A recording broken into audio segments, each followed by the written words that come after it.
জীবনে অনেক কিছু দেখার বাকি আছে। যদি একটু ভালোভাবে লক্ষ্য করেন, দেখুন আসলে মাছের সাথে ঠিক কেমন সম্পর্ক তৈরি হলে এমন বিশ্বাস তৈরি হয়। দেখুন, পুকুরের মাছও কথা শুনতেছে। কতটা ভালোবাসা অর্জন করেছে এই লোকটি, চিন্তা করুন একবার।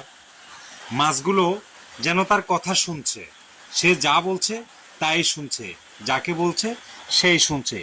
কেউ কোনো ফাড়াফাড়ি করছে না, কোনো বিশৃঙ্খলা করছে না। এই ব্যক্তিটি খাবার নিয়ে আসছে তার পালিত মাছগুলোকে দেওয়ার জন্য। দেখুন, সবাই খাবার খাওয়ার জন্য চলে আসছে এবং কিভাবে তার আশপাশে ঘোরাঘুরি করছে, কোনো রকম কোনো বিশৃঙ্খলা তৈরি না করে।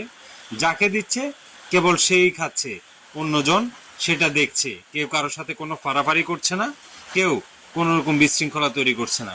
আসলে ভালোবাসা কি পরিমাণ, ভালোবাসার মাধ্যমে বন্ধুত্ব তৈরি করা যায়, সেটা এই ভিডিওটা না দেখলে হয়তো বুঝতে পারতেন না।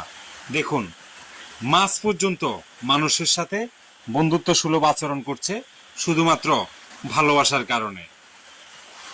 অথচ আমরা মানুষ হয়ে মানুষের প্রতি এমন ভালোবাসা দেখাতে পারি না, এমন বিশ্বাস অর্জন করতে পারি না। চাইলে মানুষের পক্ষে অনেক কিছুই করা সম্ভব। মাছগুলো কোনো রকম বিশৃঙ্খলা তৈরি না করে একে একে কিভাবে খাবার খাচ্ছে ভালোভাবে দেখে নিন। পৃথিবীতে প্রাণীদের সাথে মানুষের এমন ভালোবাসার সম্পর্ক অসংখ্য দৃষ্টান্ত রয়েছে, যেটা আমরা সোশ্যাল মিডিয়ার মাধ্যমে বিভিন্ন সময় দেখে থাকি। ভিডিওটি কেমন লেগেছে আপনার মন্তব্য অবশ্যই জানাতে পারেন।